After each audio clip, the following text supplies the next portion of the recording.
جنہوں نے اتنی عزتیں اور مقام و مرتبے آ کر عطا فرمائے۔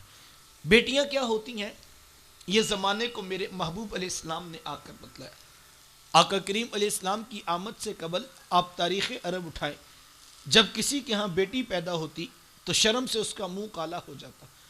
عزت اور آبرو بچانے کا ایک ہی راستہ ہوتا کہ ظالم باپ ماں کی ممتا بری گود سے پھول جیسی بیٹی چھینتا، گڑھا کھود کے دکا دے کر اوپر مٹی ڈال دیتا۔ اگر کوئی باپ اتنا ظالم تھا، اتنا سفاک تھا، تو وہ اس قابل تھا کہ وہ معاشرے میں سر اٹھا کر جی سکتا ہے، اور اگر کسی کے ہاتھوں میں اتنی سکت نہیں کہ وہ اپنی زندہ بیٹی کا گلا دبا سکیں، تو وہ اس قابل نہیں تھا کہ معاشرے میں سر اٹھا کر جی سکے۔ یہ عرب معاشرہ ہے جس کو قرآن مجید فرقان حمید نے بھی بیان کیا ہے۔ وہ عملاً بیٹیوں کو ذبح کیا کرتے اور بہنوں کو زندہ درگور کر دیا کرتے۔ جس دور میں بیٹی ذبح کی جا رہی تھی، جس دور میں بہن زندہ درگور کر دی جاتی، میرے حضور اس دور میں کلمہ حق بلند کیا، اور حضور میں بیٹیوں کو ذبح کرنے والوں سن لو، فاطمہ تو بدعۃ منی، میری فاطمہ تو میرے جگر کا بھی ٹکڑا ہے۔ یہ کلمہ محبت بھی ہے، یہ کلمہ جہاد بھی ہے۔ دیکھیں، آج میں یا آپ اپنی بیٹی یا بہن کے لیے کوئی پیار بری بات کہیں تو یہ بہت بڑی بات نہیں ہے۔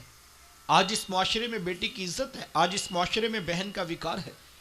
یوں ہی تو نہیں بوڑھا باپ اپنی جھکی ہوئی کمر پہ بوریاں لاد لاد کے مزدوری کر رہا ہے کہ میں نے اپنی بیٹی کو عزت کے ساتھ رخصت کرنا ہے۔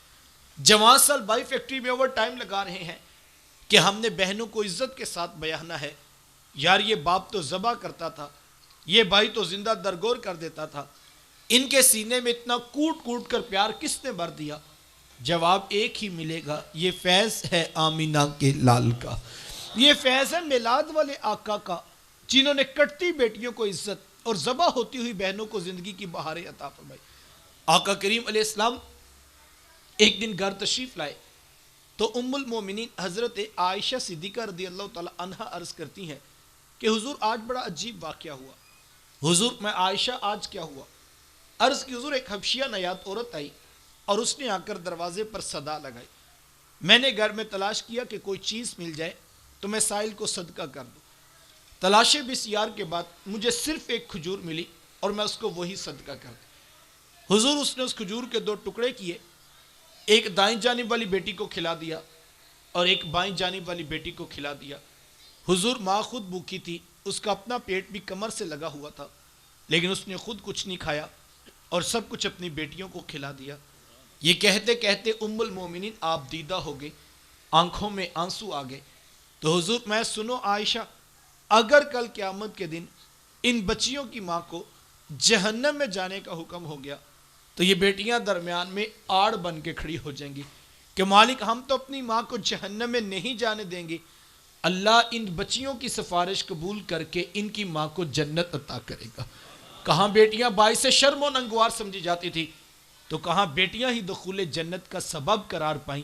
خود فرمایا جس کو اللہ نے 2 بیٹیاں یا 2 بہنیں عطا کی، پھر اس نے ان کی پرورش کی، ان کی تربیت کی، یہاں تک کہ ان کا نکاح کر دیا، اور پھر پیچھے سے بھی اس نے خیر خبر رکھی، تو میرے حضور ماتے اتنا خوش قسمت شخص ہے، کل قیامت کے دن میرے اتنے قریب ہوگا جتنی یہ 2 انگلیاں آپس میں قریب ہیں۔ یہ اعزاز، یہ تکریم کس کو ملے گا؟ جس نے بیٹیوں سے وفا کی ہوگی۔ بہنیں کیا ہوتی ہیں، یہ زمانے کو میرے حضور علیہ السلام نے آ کر بتلایا۔ آپ جانتے ہیں کہ آقا کریم علیہ السلام کا نہ کوئی سگا بھائی تھا اور نہ کوئی سگی بہن۔ میرے حضور در یتیم ہیں، لیکن جب رضاعت کا شرف عطا کرتے ہوئے میرے حضور حضرت حلیمہ سعدیہ سلام اللہ علیہا کے یہاں تشریف لے گئے، تو آپ جانتے ہیں کہ ان کی ایک بیٹی تھی جن کا نام شیمہ یا شیمہ بتایا جاتا ہے۔ وہ رشتے میں حضور علیہ السلام کی رضائی بہن لگتی تھی۔ قبیلہ بنو سعد کے رواج کے مطابق شام کو جب مائیں کھانا پکانے لگتی تو بہنیں اپنے بھائی گود میں اٹھا کر باہر کھلے میدان میں آ جاتی۔ ہر بہن کی گود میں اس کا بھائی ہوتا اور وہ اپنے بھائی کے حسن کے قصیدے پڑھ رہی ہوتی۔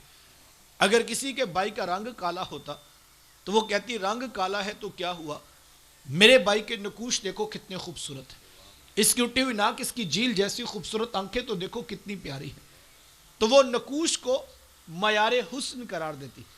اور اگر کسی کے بھائی کا رنگ گورا چٹا ہوتا تو وہ کہتی جناب رنگ نہیں تو کچھ نہیں، حسن تو ہوتے ہی سارا رنگت میں ہے، میرے بھائی کا رنگ دیکھو کتنا گورا چٹا ہے۔ جو یہ بحث مباحثہ چل رہا ہوتا اور کوئی بہن بھی ہار ماننے کو تیار نہ ہوتی، اتنے میں ایک سمت سے حضرت شیمہ اپنا ویر محمد اٹھا کے لے آتی اور کہتی ذرا میرے ویر کا مقابلہ بھی تو کرو نا۔ تو وہ کہتی نہیں نہیں شیمہ، تیرے ویر کا مقابلہ تو نہیں نا، تیرا تو ساروں کا ہی سردار لگتا ہے۔ کتب میں آتا ہے حضرت شیمہ کا سر فخر سے بلند ہو جاتا، اور یار ہوتا بھی کیوں نہ جس بہن کی گود میں دو جہاں کا سردار بھائی بیٹھا ہو، پھر ان کا مان تو بنتا۔ وہ حضور کو سینے سے چمٹا لیتی اور دعا دیتی، ربنا اب کیلانا محمدا، انشاءاللہ میرے ویر محمد کو نظر نہ لگے۔ آج میں دیکھ رہی ہوں بچوں کا سردار ہے، کل اپنی آنکھوں سے دیکھوں جوانوں کا بھی سردار بن۔ زندگی کے لیل و نہار گزرتے گئے، حضرت شیمہ کی شادی ہوگی۔ مدنی دور کی کہانی ہے۔ اتفاق یہ ہوا کہ جس قبیلے میں حضرت شیمہ کی شادی ہوئی، حضور علیہ السلام کے صحابہ کی لڑائی اور جنگ اسی قبیلے کے ساتھ ہوئی۔ ان کے کچھ بندے قتل کر دیے اور کچھ کو قیدی بنا کر صحابہ اپنے ساتھ لے آئے۔ عرب کے رواج کے مطابق قیدیوں کو چھڑانے کے لیے قوم کے سردار فدیہ اور فنڈ اکٹھا کرنے کے لیے نکلے۔ ہر دروازے پر دستک دیتے اور فنڈ مانگتے۔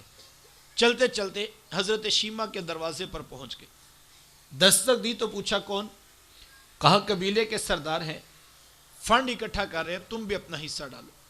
پوچھا یہ فنڈ کس لیے اکٹھا کیا جا رہا ہے، یہ رقم کیوں جمع ہو رہی؟ تو کہا کہ مدینے میں ایک شخص ہے، ادعائے نبوت رکھتا ہے، اس نے ہمارے لوگ پکڑے ہیں، ہم نے اپنے قیدی چھڑانے۔ تو پوچھا کہ اس کا نام کیا ہے؟ کسی کی زبان سے بے ساختہ نکلا محمد صلی اللہ علیہ وآلہ وسلم۔ ایک عرصے کے بعد حضور علیہ السلام کا نام سنا تو آنکھوں میں آنسو آ گئے۔ کہا انہوں نے تمہارے بندے پکڑے؟ کہا ہاں انہوں نے ہمارے لوگ پکڑے۔ کہا پھر فنڈ اکٹھا کرنا چھوڑو، صرف مجھے ساتھ لے چلو۔ کہا تم کیا کرو گی؟ کہا تمہارے قیدی چھڑا کے لاؤں گی۔ کہا تم ان کو جانتی ہو؟ کہا ہاں ہاں، تمہیں نہیں پتا وہ میرے بچپن کے ویر اور بھائی لگتے ہیں، میں تمہارے قیدی چھڑا کے دکھاؤں۔ حضرت شیمہ قبیلے کے سرداروں کو ساتھ لیا اور حضور علیہ السلام کے خیمہ نوری کی طرف سفر شروع کیا۔